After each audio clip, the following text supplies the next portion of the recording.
Life after the PMP exam. What is life like after the PMP exam is a question that people who are trying to get certified often imagine. And the answer to that is it really depends what you make of it. For some people, life after the PMP exam is leaps and bounds of growth, increase. For some people, it's a flat line. They make no difference getting a PMP. But for some people, totally off the charts, blows everything out of the water. My question is, which one has it been for you? And in order to get you to the point where you're blowing it out of the water, you're blowing things up, you're making leaps and bounds, you're making great advances, I show up here to answer questions to help you do just that. To realign your focus if it's off, to help you reprioritize. So life after the PMP exam can be quite an interesting journey, I can tell you, after 15 years of getting certified. And so can many of our other colleagues who have been certified for 20 years, 25 years plus. They'll tell you the same thing for the most part. There's some who might not, but for the most part, you'll hear positive things. It's really about what you make of it. So my challenge to you is, how are you going to take it to the next level? It's one thing to get PMP certified, but it's another thing to implement what you've learned, to train others in basic project management, to increase your influence. The true measure of leadership is influence. Nothing more, nothing less, said John Maxwell. So in order for you to become a project management leader, you're going to have to begin to influence. You're going to have to begin to make change with what you know and expand. Now, today we got some rather interesting questions from our students who are now graduates. I have a group called Phil's Bosses, which is close to those students who I mentor, train, and coached, and I mentor them through the process. And after they get certified, they still remain in the group. But I encourage them to ask questions so that I can better mentor them and help them. And we got a few questions today. We got a question that came in from one of our students. You've seen him on this channel before, Mohannad. Mohannad asked the question: some professionals do not believe in PMP. What is your response to that? Well, my response to that is similar to those who don't believe in gravity. It doesn't change the law of gravity, does it? I have a quote here that I put together purposely for this. Denying laws in existence will not change the outcome when such laws manifest. It makes no difference what people say about the PMP exam. I tell them, wake up. It's come to stay. Probably is going to be here for a long time. Even if PMI makes the errors that I'm imagining they may make at this rate, the PMP will still be around for a long time. Why? The longevity of the PMP is not a factor of the PMI. No, they're not that good. No organization is that good. It's the people. It's the people associated, affiliated with the organization that make the certification what it is. You make it what it is, I make it what it is, our colleagues make it what it is. The way people look at us in the industry makes it what it is. So someone denying the relevance of the PMP exam, I tell them, regardless what you think, it ain't gonna change my bank account. It ain't gonna change my wallet or your wallet. What is gonna change is how we use it. So people can deny the presence or the relevance of the PMP all they like. It doesn't make any difference. I have this quote that I want to share with you, this idea, and you might find it rather amusing, but it goes in line with what we're saying right here regarding the law of gravity. The law of gravity. This is a word from our sponsors. Gravity is no respecter of persons, rich or poor, young or old, tall or short. Gravity is an equalizing law. The PMP is an equalizing certification, right? That everyone is subject to. One misstep can be enough for gravity to win. Gravity is also the force that ultimately is responsible for one of the most common types of workplace injuries, falls. Now, let me reverse that to say the PMP is one of the most common types, or one of the most leading causes of reasons for people getting a job. So if you go to monster.com or Career Builder or Dice and you apply for a job and it says PMP required, you're a PMP, I'm not a PMP, whether you like it or not, whether you argue about the relevance, whether you argue about it being fair or not, it doesn't make any difference. The employer knows what they want. They're going to employ a PMP. So get with the program. So regardless what people say, the law is in effect. Now, there are some exceptions about when we should care about what people say about this.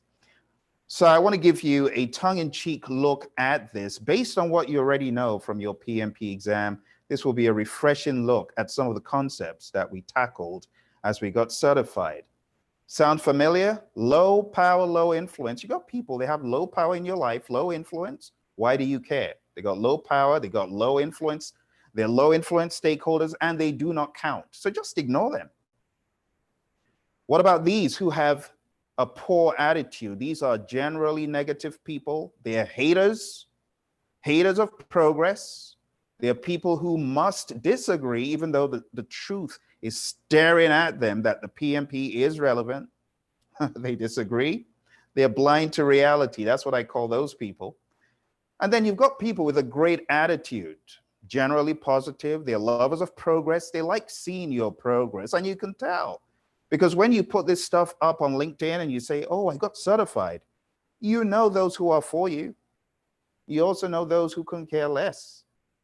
Low interest, but you know those who are against you. See them with rage that you actually took this worthless certification. I just laugh. You got amiable people and you've got your cheerleaders, people who will keep cheering you on. Long after you got certified, you got people who will keep telling you, well done, well done. Now, that's not all. In addition to that, we have some other characters that I would like to look at here. We have low power, low influence. And we also have certification averse. They don't like certs, right? They don't like certs. They tell you, you should learn by doing.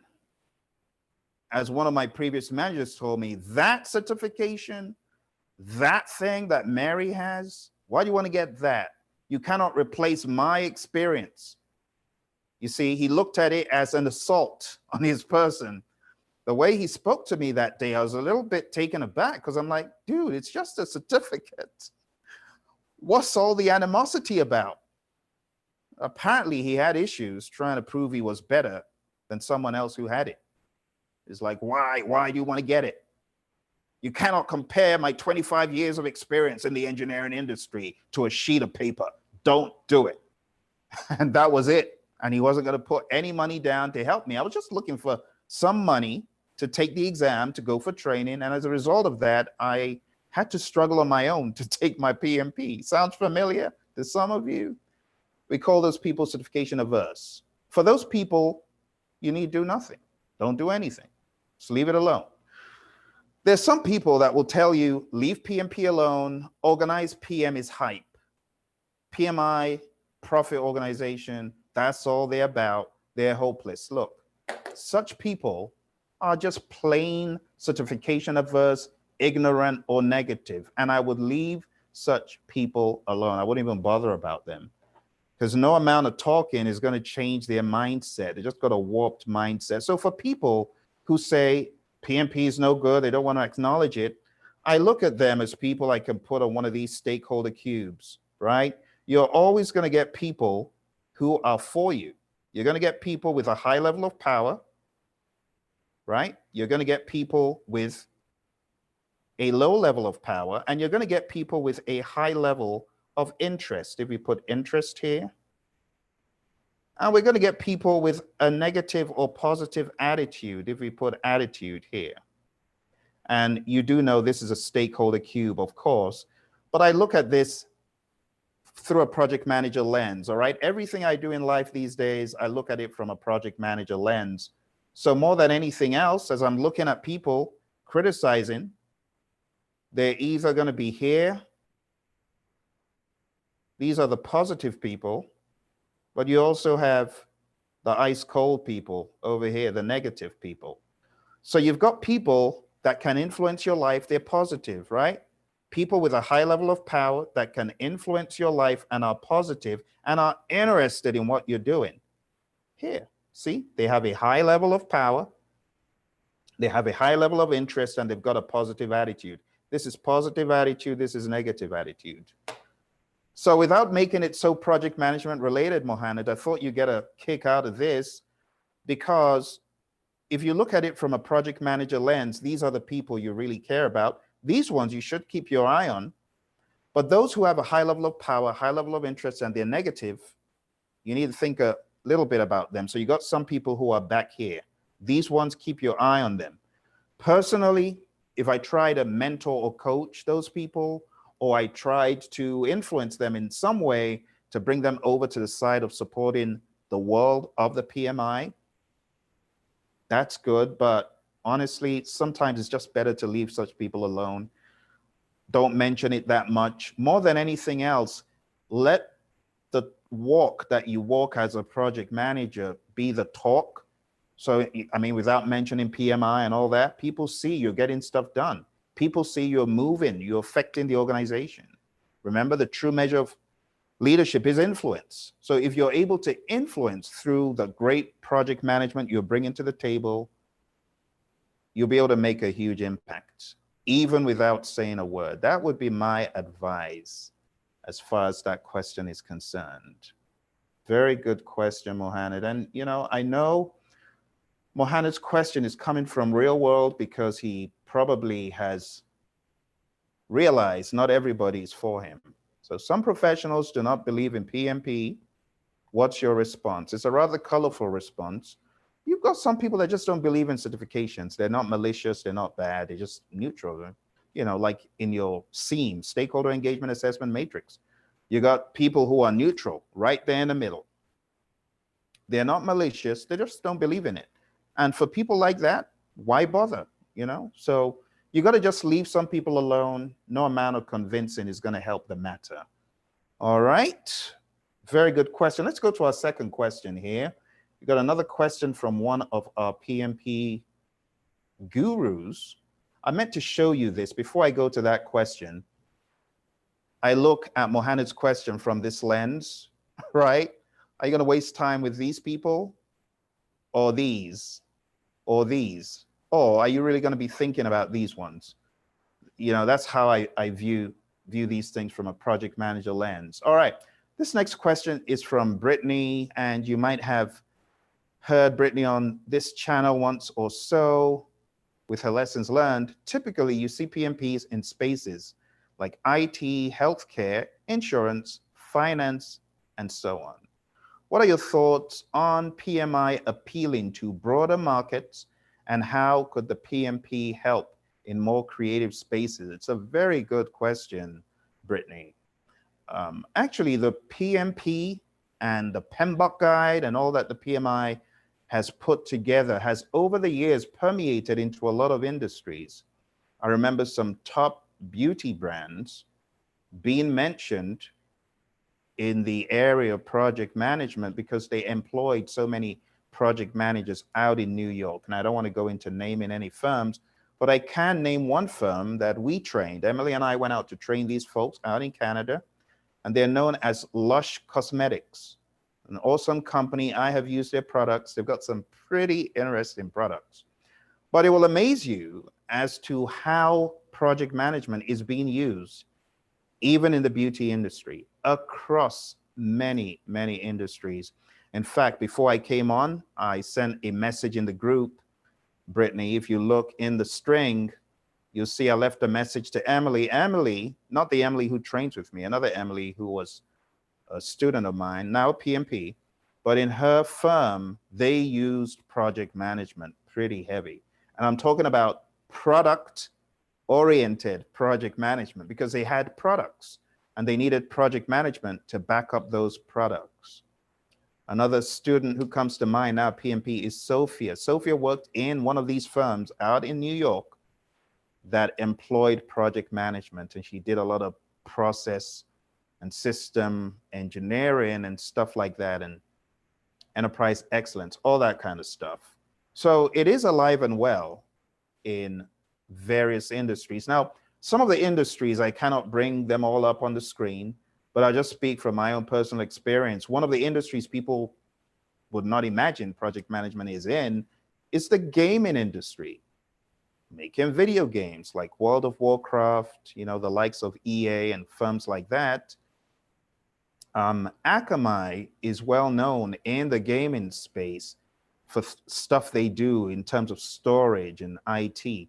So there's a melding of the worlds when it comes to entertainment.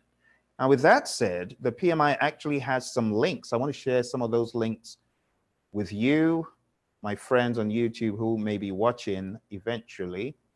But there are some links that I'm going to be sharing with you. So the PMI has a paper out on their website about the motion picture industry. There's another link out here on PMI Atlanta in the entertainment industry. And there's one here talking about the music industry and how project management could be used in that industry, with a lot of information you might want to go through. So I'm going to put that in the chat for you, and hopefully you'll find that interesting, Brittnee. So the thing about project management is it cuts across industries. Whatever you're building, whatever you're doing, it's the same old project management. It's not a new subject, you know. Project management is project management is project management. That's what I often say. So let me type these in for you. And I'm going to put these in the chat for anyone who wants to go take a look afterwards. So this is a white paper on the motion picture industry. Oh, there she is. Brittnee, why didn't you come on to Zoom? Come on to Zoom. Did you see the link in the group? Too busy, huh? You need to come onto Zoom so that you can discuss your question real time. You want to do that? Go onto the group and just get the link, and you can join me in Zoom right now. This is live. This is not recorded. Okay, entertainment industry. I think they had either a community of practice or a forum on the PMI Atlanta forum, PMI Atlanta website. And last but not least, there's one more, and this is the music industry. So in terms of recording, the recording arts, it's called The Anatomy of a Recording Session. I mean, this is the story of my life. A lot of folks don't know. This is really the story of my life. This is where I learned project management skills, I tell you. It was by taking artists to the studio and recording. That is how I realized, wait a minute, I think I've got some project management skills. And that was the beginning. But if you go to this page, you can see here the anatomy of a recording session. See that? And quite an interesting video for you to watch over there with an overview. Successful project management in the entertainment industry produces results that are acceptable to artists, producers, and consumers. In this webinar, you'll learn how project management is applied in the studio for recording session, how the PMBOK Guide knowledge areas achieve a balance among those stakeholders. So Robert Mazzarelli, PMP, has been practicing project management over 23 years. There you go. And you even get PDUs. How cool. You even get PDUs for that. Oh, there she is. Brittnee took me up on the challenge. So Brittnee, welcome. You got no idea how happy I am you decided to join me. So you can unmute yourself when you're ready. Hey, Phil. Hi, Brittnee. I'm really glad you joined because I wanted to expand further on the question. So thank you for joining me. And tell me, what informed this question? I know you're into project management across various industries, but what informed this question? Well, basically, so I wanted the PMP initially because I am in the special event space. But that's separate from my actual job. And then I was like, well, I want to, move forward and progress in my corporate career as well. So what can I do that doesn't involve going back to school to get like a full degree? And I'm like, the PMP will help me. I know definitely in the corporate space, but I could never really find ready evidence of like, more creative spaces that the PMP appealed to and that I could use in until the PMI released like this training session or like a training assimilation, virtual assimilation thing. I forgot what it's called.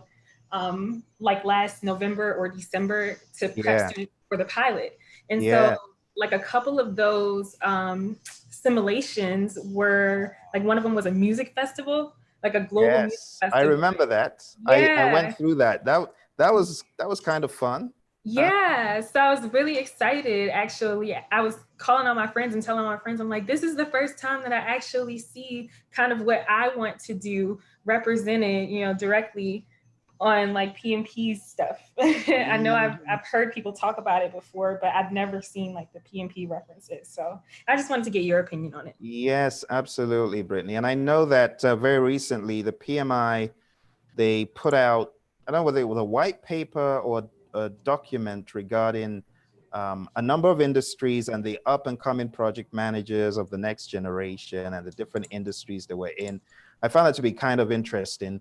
But the PMI, they have always tried to bridge gaps between industries. They brought on different individuals to speak. So it's not always project managers in engineering or IT. They have been known to bring project managers or individuals from other industries to speak during conventions and things like that.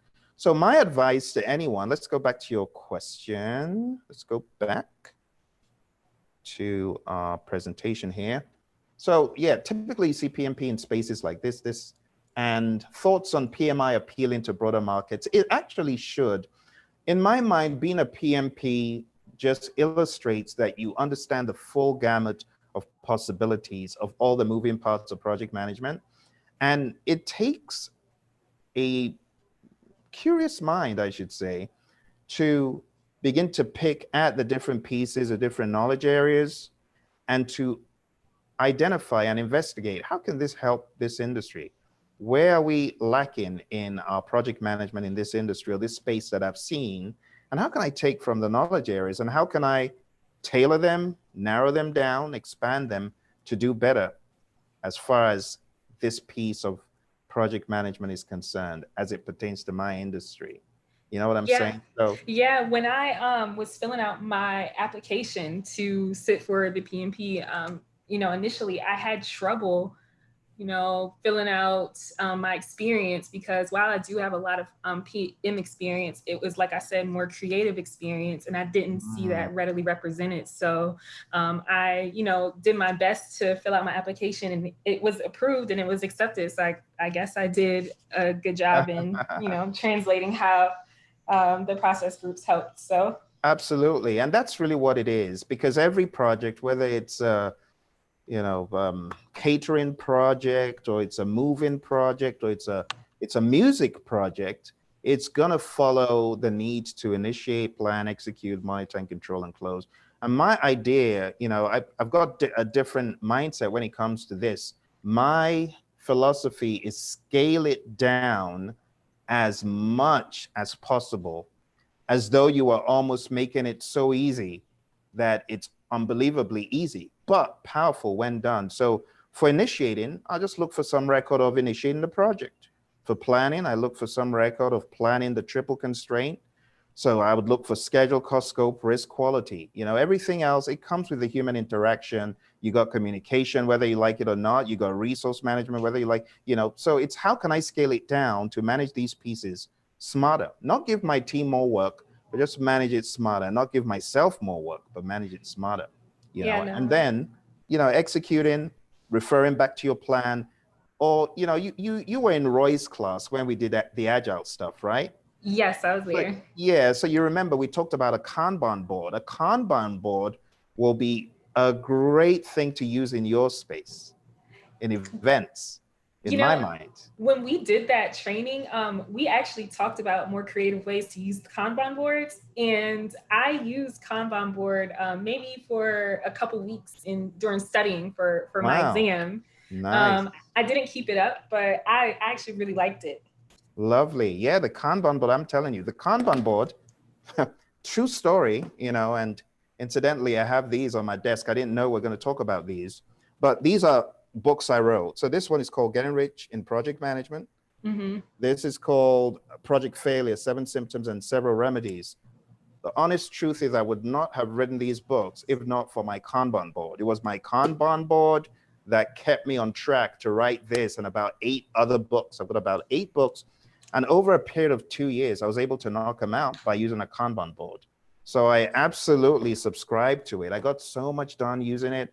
And I still use the Kanban board, but I've scaled it down to use it on my day-to-day activities. So in my mind, you know, PMP stuff that you learn, the Agile Practice Guide, which PMI is now kind of trying to blend in to the world of the PMP, you can use these things in so many effective ways. Don't you think? Like you said earlier on this very call, you said that you think about everything in your life now from a project management standpoint. And I'm starting to do that. That's good. That's when you know you've truly drunk the Kool-Aid. That is really what life after the PMP exam is all about. Absolutely. So let's go to your next question, Brittnee, because that wasn't the only question you had. I've typed the links into the YouTube video, so that's going to be there. So they were for motion, picture, entertainment, and music. And your next question is, do you see a benefit in staying involved with PMI beyond accumulating PDUs? If so, in what ways do you suggest? It's a great question, Brittnee. So for me, everything screams one thing when it comes to life after the PMP exam. It's one thing, and that thing is known as, first and foremost, professional responsibility. First and foremost. Now, what do I mean by professional responsibility? First of all, you got a responsibility to yourself to keep on improving and to keep on excelling in project management. And of course, the 60 PDUs, I know they just look like PMI's demanding stuff, but it's not really them demanding stuff. It's them challenging you. I look at it like a challenge. I look at them challenging you to push you to the next level by making you do the things that you typically wouldn't do. No one wants to sit down for 60 hours in a classroom or stand up for 20 hours training or teaching, you know, except there are people like you and like me who enjoy it. I know you enjoy it because you're coming back to help us on Saturday. So I know you enjoy it, and that is absolutely awesome that you do. And speaking of training, I can see one of my esteemed clients out in North Carolina is trying to get me. Paul, I'm sorry, I'm going to get your call as soon as I'm done. Because Paul is calling me. We need to have a conversation.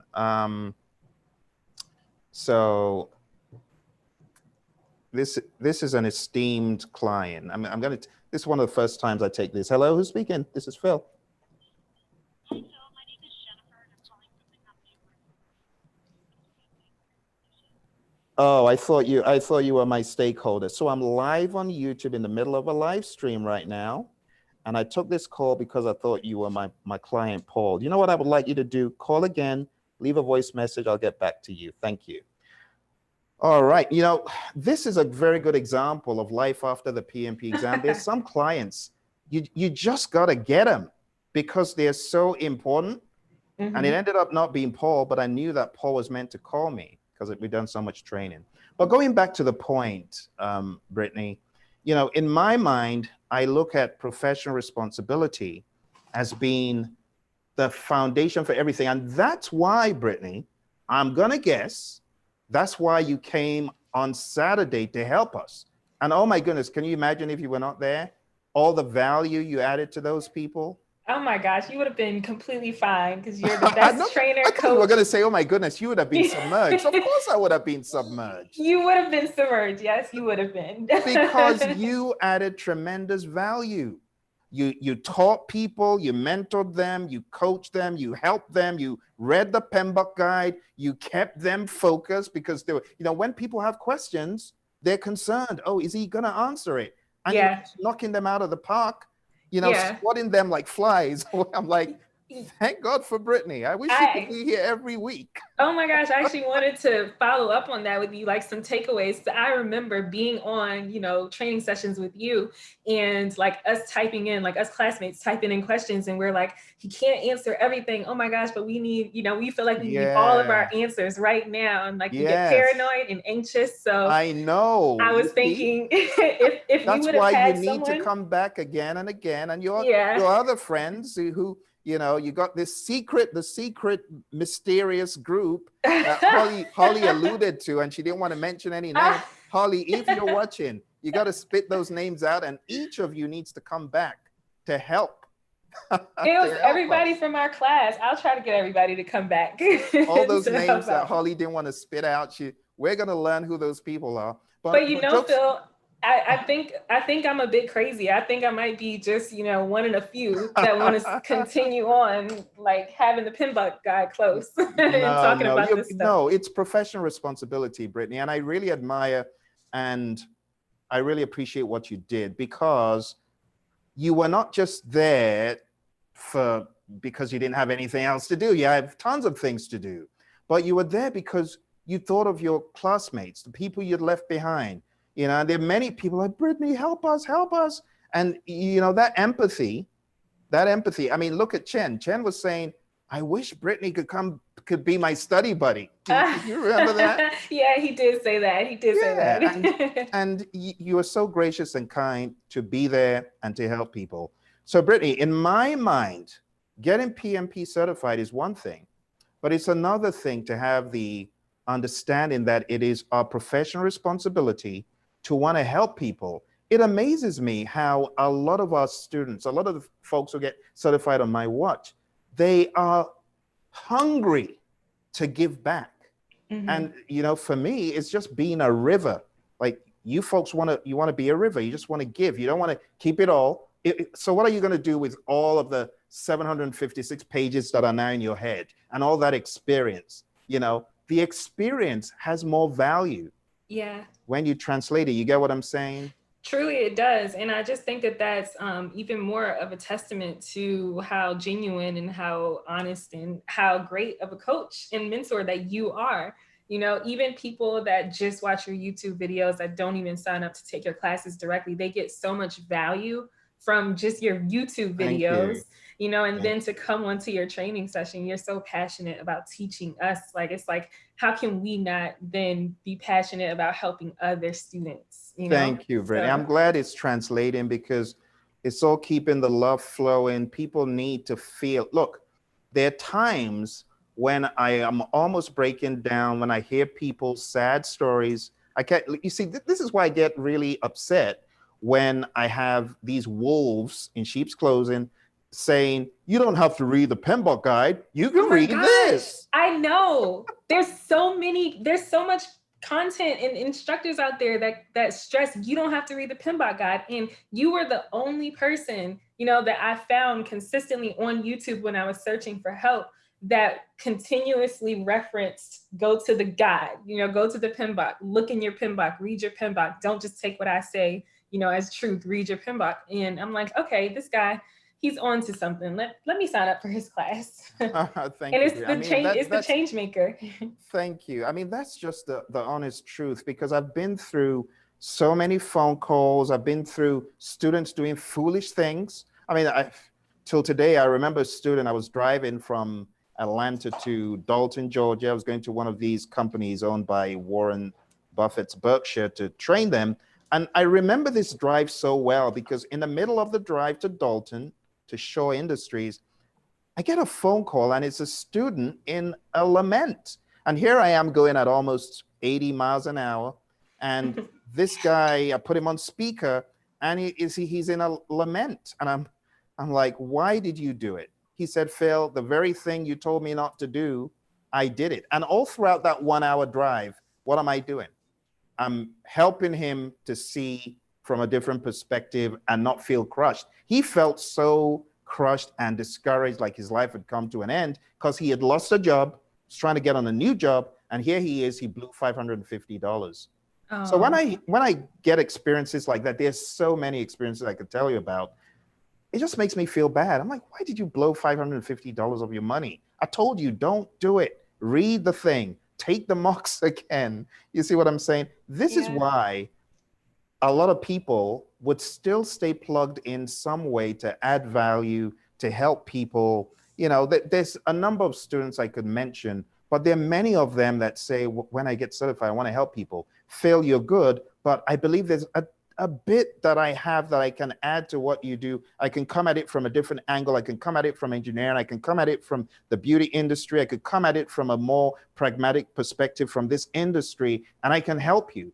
And I love that, because there's no one that has all the answers to training, coaching, and helping people. So when you came on Saturday, I'm telling you, the students, your friends, your colleagues who you were studying with, they're getting a different type of coaching. They're getting a different level of connection. Is what I'm saying making sense, Brittnee? It 100% is. It definitely is. I think just to have, someone fielding questions for you in the chat. I probably wasn't able to answer every single question, but oh, you did. I tried to. You never let any slip by. And I mean, it also speaks to the great student you were, because as we were going through the process, I noticed you are very focused on what is being said and what is being done. It's just a great skill to have. You're present, as things are being said. You're not drifting. You're right there. You're focused. I have to be, because if I drift, then I won't come back and I'll be lost in the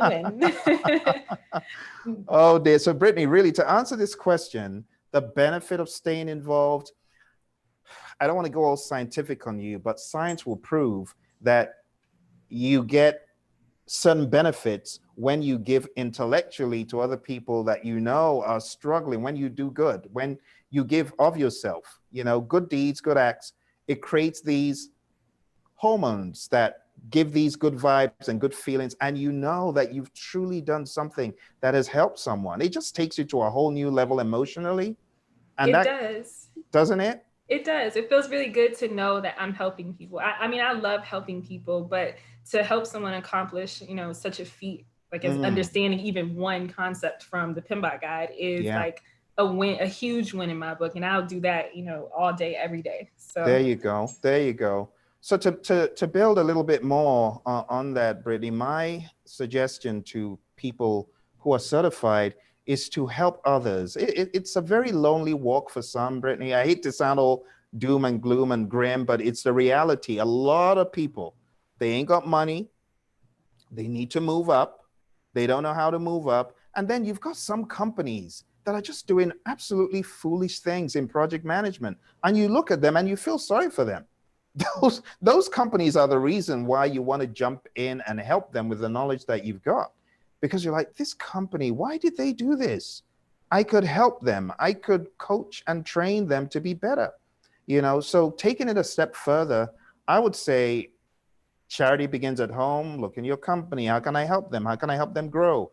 And then you want to be connected to PMI so that you understand some of the latest and greatest reports that exist. And those reports and that research, some of the well-done research, PMI, you know what I'm talking about. Well done research. Let me not even go there. Some of the well done research, honestly, it is incredibly credible. I want to share one of such reports. I know this is a touchy subject, but it is something people should go look up. And it's the Pulse of the Profession report on salary. Quite a remarkable survey that just illustrates to your employers that they should pay you more money. I'm joking. But let me share this. It's a quite a remarkable report. Let's go there. So, Pulse of the Profession, summary of earning power, project management salary, and this was published in January. And I find this report to be quite interesting because it shows you across many different iterations of the report what project managers across different countries have earned. It shows you the number of people surveyed, and there's a lot of detail to the report. Terms of money. See I'm that? definitely going to check out this report.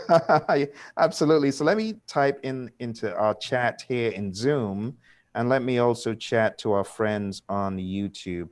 And for our friends on YouTube, if there are any questions, do let me know. Oh, Latasha Cannon says, I passed the PMP exam on Friday. Well done, Latasha. Woo! Awesome. Congrats. I don't know if she can hear me, but congrats. Yes, she can. Yes, she can. Yep. Awesome. Very good. I'm telling you, when you get certified, that's just the beginning. It's the beginning of the journey, right? To get to the next level, you need to be helping people, giving back, mentoring people. Like when Chan said, can you be my study buddy? I'm like, wow, people need help. They need additional help, I mean, it's never enough to have a trainer and a coach. What about someone that's your accountability partner beyond that? And that's pretty much what you and a number of the other folks in the class did, right, Brittnee? That's what you guys did, accountability. Yeah, we worked together. I know personally, I texted with Vidya a lot. And even if it wasn't, via text or in Facebook group, Holly and I were in contact on LinkedIn. Lovely. A couple of us did DM, on Facebook chat, but regardless, staying connected, I think really helps. I heard someone on your class on Saturday saying that they connected with each other and that it was helpful and interesting. And that I was thinking that is so true. We feel like a certain camaraderie to each other, being in the same class and, studying the same thing at the same time. So we are able to better provide support for each other. So I think it's awesome. Absolutely. And in the months ahead, I am going to be starting a mastermind group. And of course, you're going to get an invitation to that mastermind group because you've done so much for our students. So the mastermind group, I'm going to be making an announcement about it, but it's going to be a mastermind group for PMPs. You're certified, you want to expand, you want to blow the lid off this thing.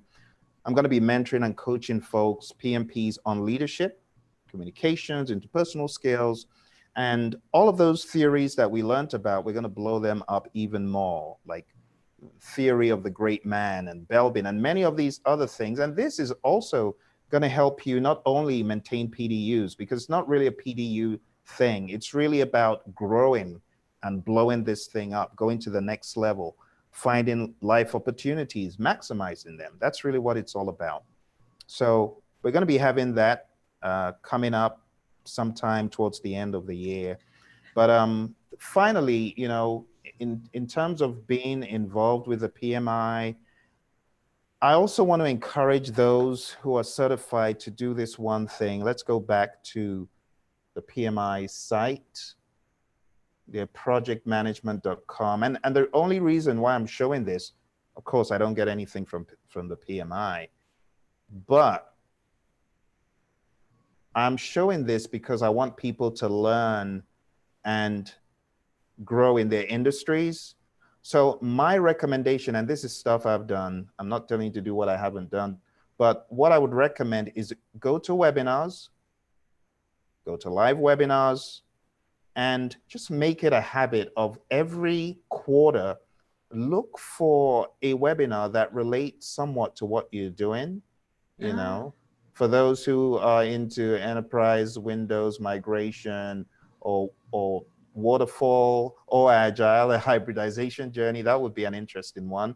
What's all the buzz about the virtual experience series? Look, and as I'm talking to you, I'm remembering that I'm meant to be on a webinar myself, and I've blatantly blown past it. It was with the Agile Alliance. Yeah, it was with the Agile Alliance, and we're meant to be talking about how we're leveraging agility in this crazy COVID world of ours. And I was meant to be on it. And now I'm remembering as I'm showing you this, but I've been on call since 4 a.m. this morning because I've got clients all around the world. So I need to jump off and see what I missed from the Agile Alliance. But there's so many other really great webinars that one can attend.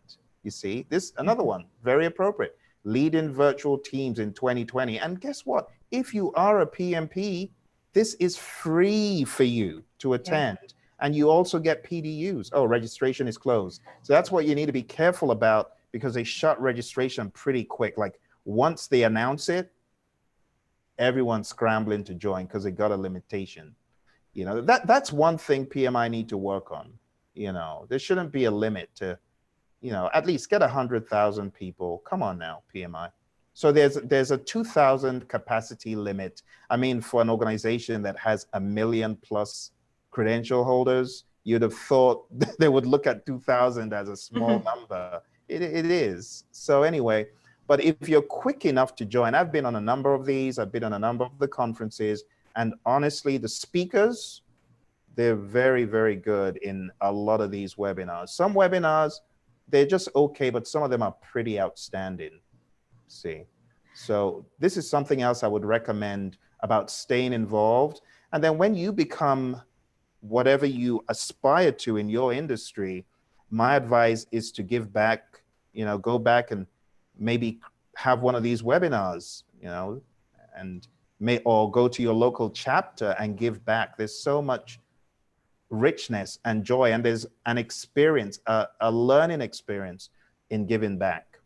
So I was gonna just share really quickly, because I know you have to hop off, but I joined my local chapter and I just attended my first chapter meeting, and I mean the conversation was really good. We had a presenter, a PMP who was like a high-ranking official in the Army, and she shared her experience. Yeah, she was in Afghanistan for a number of years and led teams like in the middle of combat and shared her experience. So that was so valuable. So I'm excited about that. And I didn't even know that I was going to get a PDU. So like the next day in my inbox, I got like a verified PDU from PMI, and I'm like, yay, my first PDU. Yay. No, our PDU is our first PDU. Because you presented to us. Yes. So yes, you're right. We are going to take that position. We're very competitive, even with PMI. That's right. They caused it. Yes. But jokes apart, Brittnee, that is very, very awesome. And you know, and more power to you in actually finding your local chapter, joining and having such a great time. And, you know, one of these days you have the opportunity of sharing what you're doing in your own unique space or at work, because they're always looking for speakers. I've spoken to my local chapter here and so many times. We got 3 different chapters. We got one in Mesa, one in Phoenix, one in Scottsdale. I've spoken to all of them, you know, and it's always a pleasure to just be in the company of like-minded people, you know, project management geeks. I was just gonna say I'm a bit of a geek, Phil. It keeps the motor running. It's a good thing. It's a good thing. So Brittnee, thank you so much for joining me today and asking your question live. We got 2 great questions from you, and look at how well we were able to expand them. If you were not here, probably would not have expanded it to that degree. And again, it goes to show you that when you are in company of other project managers, PMP certified within the PMI arena, it just makes it all the more rich. You bounce off each other's ideas, and it becomes a richer experience for the organization and for everyone. So for our friends on YouTube, before Brittnee and I jump off here, the question is, do you have any questions for us that we can answer or lend our 2 cents on? You probably realize we have a lot to say. Latasha says, I had an accountability partner. I could not have passed without her. Wow. See, that's what it's all about. And you know, to that end, I asked a student of ours a year and a half ago, I asked him, what was the #1 contributor to your success? And he said, my accountability partner. You know, and the good thing is the partner got certified after that. Well, thank you all very much for joining us. If you have any questions regarding after PMP life after the PMP, we want you to type them below in the comments after this is all said and done, and we'll be more than happy to answer for you. Jackie Medley typed in and says, thanks for all your videos. I passed a week ago. Yay! Awesome. Congratulations, Jackie. Congrats. My accountability. Oh, wow. So Jackie and Latasha, who just typed in, are actually they both studied. They were each other's accountability partner. Oh, thank you so much for jumping on here. It just shows you teamwork makes the dream work. It absolutely does. Okay, well, from Brittnee, want to say goodbye to our friends? Well, goodbye. Good luck if you're studying.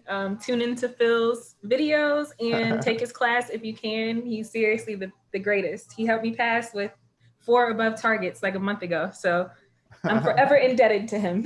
Oh, thank you, Brittnee. You're so kind. And from me, bye for now. I'll check the chats. I'll respond. We're going to jump off for now.